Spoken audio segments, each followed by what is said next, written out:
Hi hello friends, welcome to my channel.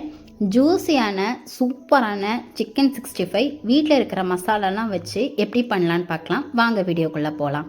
இதுக்கு ஒரு பவுலில் 2 டீஸ்பூன் கெட்டியான தயிர் எடுத்துக்கோங்க, 1 டீஸ்பூன் மல்லித்தூள், 1/2 teaspoon garam masala, 2 teaspoon Kashmiri chilli எடுத்துக்கோங்க, 1 டீஸ்பூன் அளவுக்கு இஞ்சி பூண்டு பேஸ்ட்டு சேர்த்துக்கோங்க, 1/4 சிட்டிகை மஞ்சள் தூள் சேர்த்துக்கோங்க, தேவையான அளவு உப்பு, 2 டீஸ்பூன் கார்ன்ஃப்ளவர், ஒரு முட்டை முழுசாகவே இதில் சேர்த்துட்டு இது எல்லாம் நல்ல ஒரு விஸ்கு வச்சு கலந்து விட்டுக்கோங்க.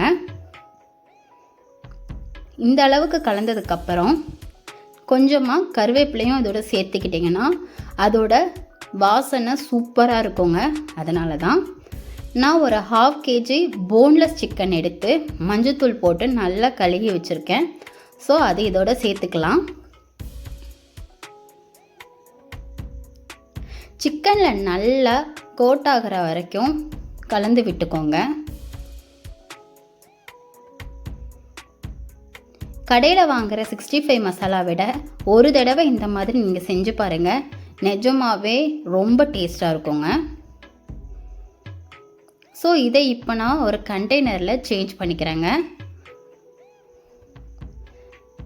இது ஒரு 20 to 30 minutes ஃப்ரிட்ஜில் இருக்கட்டுங்க. ஆயிலை நல்லா சூடு பண்ணிவிட்டு கொஞ்சம் கொஞ்சமாக சேர்த்துக்கோங்க. சிக்கனை மொத்தமாக போட்டிங்கன்னா பாதி வேகும் பாதி வேகாது. அதனால தாங்க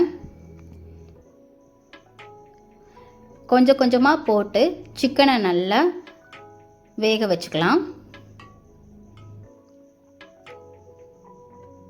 ஸோ இந்த அளவுக்கு ரெட்டாக ஆனதுக்கப்புறம் எடுத்துக்கலாம்.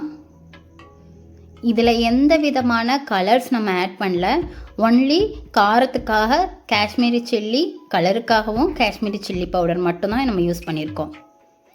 ஸோ இந்த மாதிரி 2 பேட்சாக பிரித்து எடுத்துக்கலாம். ஒரே ஒரு முறை இந்த மாதிரி 65 செஞ்சு பாருங்கள், ரொம்ப சிம்பிளுங்க. செஞ்சு பார்த்துட்டு எப்படி இருந்துச்சுன்னு மறக்காமல் கமெண்ட் பண்ணுங்கள். என்னோடய வீடியோஸ் உங்களுக்கு பிடிச்சிருந்துச்சுன்னா கண்டிப்பாக நீங்கள் எனக்கு சப்போர்ட் பண்ணுங்கள், சப்ஸ்கிரைப் பண்ணிக்கோங்க. தேங்க்யூ, பாய்.